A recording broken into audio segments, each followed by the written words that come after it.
Good evening friends. ఇప్పుడే నేను ఈ 'కల్కి' సినిమా చూసొచ్చాను. నాగశ్విన్ సినిమా, వైజయంతి మూవీస్ వాళ్ళది. సినిమా చాలా బావుందని చెప్పాలి. టెక్నికల్‌గా అంటే ఒక మన క మన కల్చర్‌ని, మన సంస్కృతిని, తర్వాత దాంట్లో ఒక సోషియో ఫ్యాంటసీని కలిపి, ఒక ఫిక్షన్‌ని, భవిష్యత్తుని కలుపుతూ, ఒక 'అవతార్' లాగా, ఒక 'అవెంజర్స్' సినిమాలాగా తీసినటువంటి మంచి సినిమా ఆహ్, ఈ మూవీ. కానీ అందరూ చూడొచ్చు ఈ సినిమాని. ఈ సినిమాని లో ఒక విధంగా డైరెక్షన్ వాల్యూస్‌కైనా సరే, లేక ఆ స్టారింగ్ అమితాబ్ బచ్చన్ కానీ, లేక విజయ్ దేవరకొండ, కీర్తి సురేష్ వాయిస్ ఓవర్‌తో కానీ, లేక దీపికా పదుకొనె, ఇంకా ఒక యాక్టర్ కాదు, అందరు యాక్టర్స్‌ని కూడా దాంట్లో పెట్టినటువంటి మంచి సినిమా అని చెప్పాలి. కాబట్టి ఈ సినిమాని చూడడం కూడా ఒక మంచి ఆపర్చునిటీ.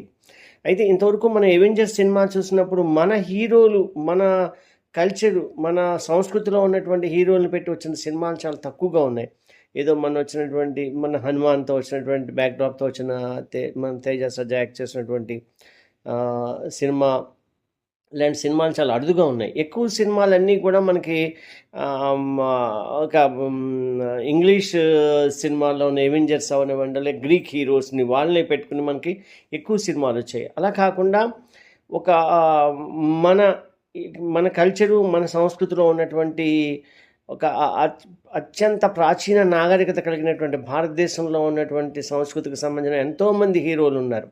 వాళ్ళని పెట్టుకుని సినిమాలు తీయకపోవడం ఒక విధంగా తప్పేమో అనిపిస్తుందనమాట. సో, ఇలాంటి మంచి సినిమా ఏంటంటే మనకి ఈ ఈ సినిమా 'కల్కి' సినిమా అనమాట. ఇందులో మనకి మన అశ్వత్థామ క్యారెక్టర్ ఎలివేషన్‌తో అయితేనేంటి, లేక ప్రభాస్‌ని ఒక బౌంటీ రైడర్‌గా చూపిస్తూ, తర్వాత అతనిలో ఉన్నటువంటి క్యారెక్టర్‌ని మళ్ళీ కర్ణుడి కింద చెబుతూ కూడా పాత్రను పోలుస్తూ కూడా చెప్పడం కూడా మనకి ఇందులో కనిపిస్తూ ఉంటుంది. కాబట్టి ఈ సినిమాని మనం చూసినప్పుడు కర్ణుడు ఎలా అయితే యాంటీ రోల్‌లో ఒక ప్రతినాయకుడికి సపోర్ట్ చేస్తూ ఉన్న విధంగానే ఈ సినిమాలో కూడా ఆ ప్రతినాయకుడు ఉన్న ఒక ఫిక్టీషియస్ వరల్డ్‌ని సృష్టిస్తాడనమాట కమల్ హాసన్. అతని ఉద్దేశం ఏంటంటే కల్కిగా తానే ఇన్కార్నేట్ అయ్యి రావాలని ఉద్దేశంతో అతను ఈ ప్రాజెక్ట్ కేని స్టార్ట్ చేస్తాడనమాట. అంటే ఎవరికో అవకాశం ఇవ్వకూడదు, తానే కల్కిగా ఇన్కార్పొరేట్ అయితే మళ్ళీ తను కొత్త సృష్టిని చేసినట్టు అవుతుంది అనే ఉద్దేశంతోనే అతను ఏం చేస్తాడంటే ఒక దేశాల్లో ఉన్నటువంటి దాన్ని అంతా కూడా నాశనం చేసి కొత్తగా ఒక సామ్రాజ్యాన్ని సృష్టిస్తాడు. ఆ సామ్రాజ్యం కూడా మనకు కనిపిస్తుంది కొంచెం యాంటీ పిరమిడ్ షేప్లో ఉన్నటువంటి సామ్రాజ్యంలా కనిపిస్తూ ఉంటుంది. ఒక గొప్ప అలాంటి ఒక క్రియేషన్ చేస్తాడు. చాలా గొప్ప క్రియేషన్ ఆయన నాగార్జున క్రియేట్ చేస్తాడు పైన యాస్కిన్ దగ్గర. అయితే మనం చూసినప్పుడు అయితే దీంట్లో మళ్ళీ అశ్వత్థామకి ఉన్న రోల్ ఏంటంటే కృష్ణుడు ఏం చెప్తాడంటే కల్కి వస్తాడు, ఈ కలికిని కాపాడాల్సిన బాధ్యత నీదే అని చెప్తాడనమాట. అందువలన తరాలు మారినా కూడా పాపం అశ్వత్థామ కల్కి కోసం ఎదురు చూస్తూ ఉంటాడనమాట. చేసినప్పుడు మనందరికీ తెలుసు కృష్ణుడు ఏం చేస్తాడంటే అశ్వత్థామ దగ్గర మహాభారత యుద్ధం అయిపోయిన వెంటనే తల మీద ఉన్నటువంటి మణిని తీసేసుకుంటాడు. అయితే ఇక్కడ కథలో తల మీద ఉన్న మణిని కాకుండా మూడో కన్ను కింద చూపించారు, ఏదైతేనే మణిని తీసేసుకుంటాడనమాట. చెప్తాడనమాట, నీకు మళ్ళీ ఈ మణి ఎప్పుడు కనిపిస్తుందంటే నీకు ఈ కలికి వచ్చినప్పుడు నువ్వు అతను ప్రొటెక్ట్ చేయడం కోసం నీకు ఇది కనిపిస్తుంది, ఈ సూచన బట్టి నువ్వు ప్రొటెక్టర్ని కాపాడాల్సి ఉంటుందని చెప్తాడనమాట. ఆ విధంగా మళ్ళీ మనకి కథలోకి తీసుకెళ్తాడనమాట ఈ కథని.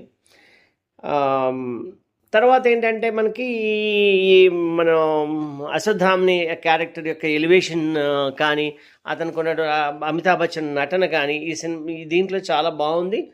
ఆయన చాలా బాగా యాక్ట్ చేశారు కూడా, దీన్ని ఎనాక్ట్ చేశారు దాన్ని ఆయన ఇన్వాల్వ్ అయ్యి ఆ పాత్రలోని. ఆ విధంగా కూడా అన్ని పాత్రల్ని కూడా క్లోజ్గా కొరిలేట్ చేశారు మొత్తం అనమాట. అలాగే మనకి కలికిని ఆగమనం వస్తున్నట్టు ఉన్నటువంటి సింబల్స్ చెప్పడం కానీ, ఇలాంటివన్నీ కూడా మనకి సినిమాలో బాగా డిపిక్ట్ చేశారు. మనకి మనం వార్ ఆఫ్ ఇన్ఫినిటీలో ఉన్నటువంటి లాస్ట్ షాట్స్ కానీ, ఇవన్నీ కూడా దాంట్లో చాలా బావుంటుందనమాట. మన 'అవెంజర్స్' సీరీస్‌లో ఉన్నటువంటి ఇవన్నీ కూడా. కానీ కొంచెం టెక్నికల్‌గా చాలా బాగా చేసినా కూడా కొంచెం ఆ మధ్యలో ఉన్నటువంటి ఆ యాంబిగిటీ పోయిందేమో అని అనిపిస్తుంది. అలాగే కొన్ని బ్రహ్మానందం రోల్ కానీ, లేకపోతే దిశా పటాని ఉన్నటువంటి రోల్ కానీ, కొన్ని కొన్ని అవన్నీ కొంచెం సాగదీయడానికి ఉపయోగపడ్డాయి తప్ప, మరి అది కథనంలో ఈ ఫస్ట్ పార్ట్‌లో దానికి సంబంధించినటువంటి లింక్ ఏదైనా ఉందో లేదో మనకేమీ అంత తెలియలేదు. మరేమన్నా నెక్స్ట్ పార్ట్‌లో వాళ్ళందరినీ వాళ్ళకన్నీ మళ్ళీ రోల్ క్రియేట్ చేసి అక్కడేమన్నా వాళ్ళని ఇన్వాల్వ్ చేసి మళ్ళీ చూడండి 'అవెంజర్స్' సినిమాలో ఉన్నటువంటి వివిధ క్యారెక్టర్స్‌ని ఏం చేస్తారంటే వాళ్ళు ముందు ఇంట్రడ్యూస్ చేసేసి తర్వాత వాళ్ళ హీరోయిజం చెప్తూ మళ్ళీ సినిమాలన్నీ వరుసగా తీసుకుంటూ వచ్చారనమాట. అలాగే ఈ క్యారెక్టర్స్‌ని కూడా 'దిశా పటాని' క్యారెక్టర్ కానీ, లేకపోతే 'కీర్తి సురేష్' ఆ 'బుజ్జి' క్యారెక్టర్‌లో మనకి ఇన్వాల్వ్ అయిపోతుంది కదా! వాళ్ళు ఆ వాయిస్ ఓవర్స్ వచ్చినాయి. ఈ క్యారెక్టర్స్‌కి ఏదైనా కూడా ఇంకా ఏమైనా స్టోరీస్ ఉండాలి. మరి భవిష్యత్తులో తీసే ఉద్దేశం కూడా ఆయనకి సీరీస్ ఉండాలన్నమాట. సో ఆ విధంగా చేసినా కూడా ఈ సినిమాని మనం ఒక మంచి సినిమాగా చెప్పొచ్చు. కొంచెం ఈ లాగ్ లైన్ షాట్స్ తీసేసినా, కొంచెం ఆ టెక్నికల్‌గా ఉన్నటువంటి సీన్స్‌లో కొంచెం లింక్ మిస్ అవుతుందన్నమాట కథలో మనకనమాట. ఆ ఎడిటింగ్‌లో లోపమైనా ఉండొచ్చు. కొంచెం ఆ బిగిపోయినట్టు కొంచెం ఫస్ట్ హాఫ్‌లో కొంచెం ఎస్టాబ్లిష్మెంట్ కోసం కొంచెం ఆ స్టోరీని సాగదీసినట్టు కానీ ఇంకొంచెం గ్రిప్పింగ్‌గా తీసి, ఇంకొంచెం బాగా తీసినట్టయితే సినిమా ఇంకా అద్భుతంగా ఉండేది. ఇప్పటికైనా సినిమా ఏమీ తీసిపోయే సినిమా కాదు. ఒక మంచి సినిమాని మనం చూపించాం. ఇందులో మన రాజమౌళి క్యారెక్టర్ గానీ, లేక అనురాగ్ క్యారెక్టర్ కానీ, లేకపోతే మన రామ్ గోపాల్ వర్మ క్యారెక్టర్స్ కూడా ఉండాల్సిన అవసరం ఏం లేదు. ఎందుకు పెట్టారో ఏంటో తెలీదు. ఓన్లీ కథని సరదాగా వాళ్ళ రోల్‌ని ఏదో క్యామియో రోల్స్ కింద అందాం అనుకున్నారో ఏంటో తెలీదు కానీ, ఆ రోల్స్ లేకపోయినా కథకొచ్చే నష్టమేమీ లేదు. అంటే ఆ సీరియస్‌నెస్‌తో కథను కంటిన్యూ చేసుంటే బాగుండేదేమో. బట్ ఎనీవే ఒక మంచి సినిమా చూసాం. బాగుంది. నాగార్జునని కథని నమ్మి వీళ్ళు చేయడం కూడా చాలా బాగుంది. చూద్దాం ఈ సినిమా మంచిగా ఆడాలని మనస్ఫూర్తిగా కోరుకుందాం. తెలుగు సినిమా రేంజ్ మళ్ళీ మనకి బాలీవుడ్‌ని హాలీవుడ్‌ని తరిపించేలాగా మంచి సినిమాలు రావాలి. మన దేశం యొక్క గౌరవ ప్రతిష్టలు, సినిమా పరిశ్రమకు సంబంధించిన ప్రతిష్ట మరింత పెరగాలని మనస్ఫూర్తిగా కోరుకుంటున్నాను. Thank you. ఇది నా పర్సనల్ ఒపీనియను.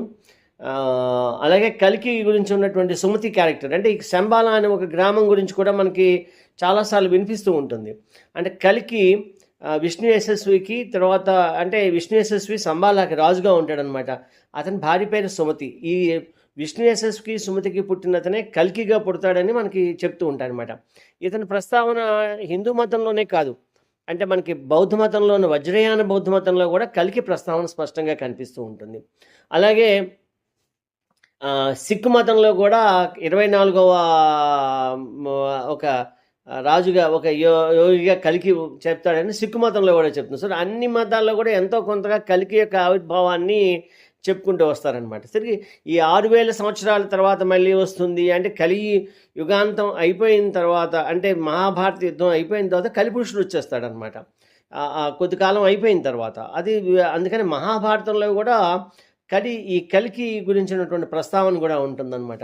ఈ శంబాల రాజ్యం అనేది ఇంతవరకు మనం ఎవరు కూడా చూడలేదు. మనకి చాలాసార్లు ఈ పదం వినిపిస్తూ ఉంటుంది సినిమాలో కానీ అక్కడ కానీ. ఇది హిమాలయ పర్వతాల్లో ఉన్నటువంటి ఒక నగరం కింద చాలా మనకన్నా ఇక్కడ ఉన్నటువంటి పీపుల్ కన్నా కూడా చాలా అడ్వాన్స్డ్ కల్చర్తో ఉన్నటువంటి ఒక ప్రదేశంగా శంబాల అని చెప్తారు. ఇక్కడ బౌద్ధ మతం టిబిటన్స్, అలాగే తర్వాత వజ్రయాన బౌద్ధ మతంలో ఉన్నవారు, తర్వాత అన్నీ ఉన్నవారు కూడా ఇక్కడ నివసిస్తూ కల్కి ఆగమనం కోసం శంబాలాలో ఎదురు చూస్తూ ఉంటారనమాట వాళ్ళు. మనకి చాలా ఈ ఐరన్ ఫిస్ట్ అనే సినిమాలో కూడా అతను ఈ శంబాలాలోకి వెళ్ళి శంబాలాలోంచి నేర్చుకుని వస్తాడనమాట. అన్నీ కూడా విద్యలన్నీ ఈ కుంగ్ఫూకి సంబంధించిన అడ్వాన్స్గా ఉన్నటువంటి విద్యలన్నీ కూడా. సో ఈ విధంగా ఏంటంటే మనకి ఒక మంచి శంబాలా గురించి కూడా మనకు ఒక గొప్ప కథ ఉంది. దాన్ని కూడా వాళ్ళందరూ తెలుసుకున్నారు అన్నమాట. ఇవన్నీ కూడా మనం కూడా తెలుసుకోవాలి. తెలుసుకుని కొంచెం సినిమా చూసినట్టయితే ఇంకొంచెం చాలా బాగుంటుంది. అందుకని మనం ఆ అమ్మాయి క్యారెక్టర్లో కూడా అమ్మాయి పేరు సుమతి కింద చెప్తారనమాట. అంటే ఈ విష్ణు యశస్వి సుమతి యొక్క కొడుకే కల్కి అని మనం కల్కి ఆగమనం గురించి చెప్తారనమాట. తర్వాత మళ్ళీ ఈ కన్నుడు క్యారెక్టర్ కూడా ఇందాక కూడా మనం మాట్లాడుకున్నాం. నెగెటివ్ సైడ్‌గా ఉండిపోతాడు అందులో. బహుశా ఈ సినిమాలో మనకి ఆయన్ని ఆ పాజిటివ్ సైడ్ కూడా తీసుకొచ్చినట్టు. ఎందుకంటే ఆమెను కాపాడే టైంలో అతను పాజిటివ్‌గా కాపాడతాడనమాట. మన కల్కి యొక్క సుమతిని కాపాడతాడు. కానీ అది అతనికి ట్రాన్స్‌లోంచి కాపాడతాడన్నట్టు చూపించాడనమాట. తర్వాత బహుశా సెకండ్ ఎపిసోడ్‌లో కూడా మళ్ళీ వీళ్ళంతా కలిసి ఈవిల్ని ఎదిరించడం కోసం చేస్తారన్నమాట. అందుకని అతను కూడా చివరిలో లాస్ట్ షాట్‌లో జగన్నాథ రథ చక్రాలు వస్తున్నాయి అని చెప్తాడు కమల్ హాసన్ అనమాట. అంటే తానే కల్కి ఇన్కార్నేషను అని చెప్పడం కోసం ఎస్టాబ్లిష్ చేసినట్టుంది. రెండో సినిమా కూడా బాగుంటున్నట్టు అనిపిస్తుంది. చూద్దాం, మంచి సినిమాని ఎక్స్పెక్ట్ చేద్దాం. మంచి సినిమా మీ అందరూ తప్పనిసరిగా చూడండి. Thank you very much. Me Ramprasad.